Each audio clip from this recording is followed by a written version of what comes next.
Merci de nous rester fidèles, madame, mademoiselles et messieurs. Bonjour, bienvenue à ces magazines Santé de l'enfant qui aujourd'hui va vous parler d'un thème spécial. Pourquoi? Parce que les mamans, nous négligeons souvent la diarrhée chez les enfants alors que cela complique l'enfant si la prise en charge n'est pas assurée. Alors pour aujourd'hui, on a fait appel à notre pédiatre de tout le temps, à la personne du docteur Gloire Mayabo.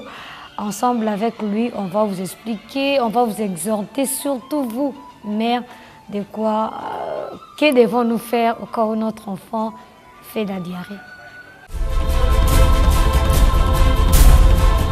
Il y a deux éléments qui définissent la diarrhée. Il y a la fréquence des selles et la consistance des selles. C'est-à-dire quand les selles deviennent très fréquentes et la consistance devient molle ou liquide. Et là, on peut dire que l'enfant fait la diarrhée. Chez les tout petits, chez les nouveau-nés, c'est-à-dire l'enfant qui est encore au sein, il peut arriver qu'il fasse les selles chaque fois qu'il tète. Et là, ce n'est pas nécessairement la diarrhée. On appelle ça les réflexes gastrocoliques. Quand l'enfant fait la diarrhée, la cause n'est pas nécessairement une gastro-entérite, c'est-à-dire la cause n'est pas nécessairement au niveau de son intestin.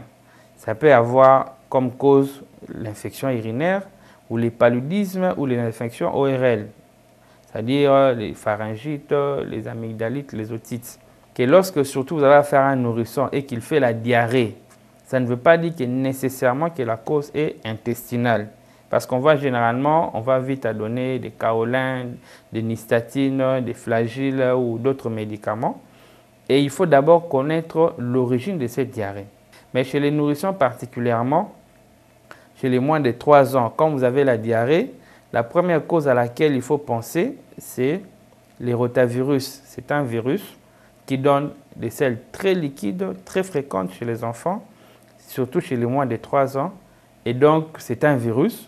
Donc, par rapport au traitement, on ne donne pas des antibiotiques. Par rapport à la diarrhée due à des bactéries, la diarrhée comme des shigelloses, des salmonelloses, c'est de plus en plus rare chez les moins de 3 ans. C'est plus chez les grands enfants et les adolescents. Et là, on a des signes tout à fait particuliers. On a la fièvre qui accompagne cette diarrhée. Et ces diarrhées, les selles sont généralement comme de la morphe, on dit selles glaireuses. Tantôt, ça peut être aussi mélangé du sang.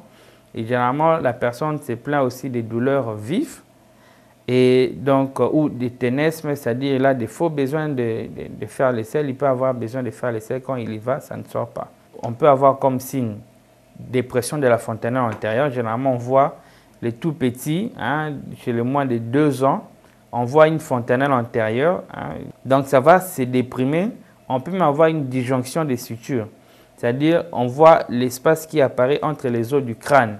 Ce n'est pas mystico-religieux, mais c'est seulement la déshydratation qui fait ça. Parce qu'on voit des parents qui disent non, moi, je dois voir les tradis praticiens, les marabouts ou les pasteurs et tout. Non, c'est seulement la déshydratation. Et quand vous réhydratez l'enfant, vous allez voir que ça va redevenir normal. Mais j'attire aussi l'attention des parents pour dire quand un enfant est déshydraté, quand l'enfant fait la diarrhée et il vomit, il faut déjà commencer à donner de l'eau à la maison. Pourquoi? Parce que chez les enfants, on a plus de l'eau dans le corps. Chez l'adulte, l'eau représente à peu près 60%, mais chez les tout petits, ça peut aller même jusqu'à 80% du poids corporel. C'est-à-dire s'il pèse 10 kg, 8 kg est représenté par l'eau à peu près. Alors quand il perd beaucoup d'eau, il fait la diarrhée, il vomit, facilement il peut perdre beaucoup d'eau, il peut commencer à convulser, être en choc et mourir. C'est comme ça que je dis toujours, les médicaments que les parents peuvent donner à la maison avant d'emmener l'enfant rapidement à l'hôpital, c'est de l'eau. Généralement, il y a l'eau, ce qu'on appelle les selles de réhydratation orale. Et donc, vous donnez à l'enfant, il faut qu'il boive surtout à chaque selle.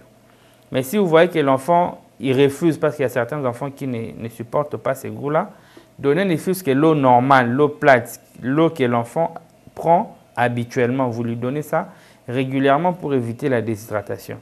Le deuxième médicament que les parents peuvent donner, c'est le paracétamol quand l'enfant fait la fièvre.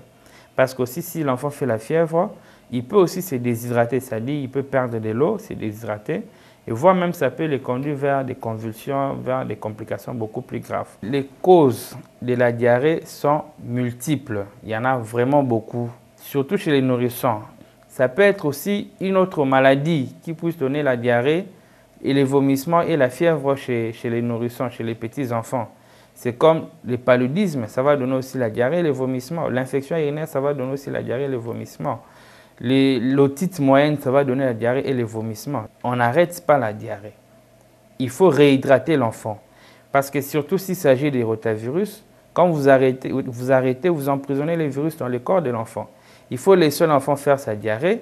Il faut éviter seulement la déshydratation en donnant beaucoup de liquide à l'enfant. Si ça s'accompagne de la fois, vous donnez les paracétamol et rapidement vous amenez l'enfant à l'hôpital chez les médecins pour qu'ils déterminent la cause de la diarrhée et qu'ils soignent ça correctement.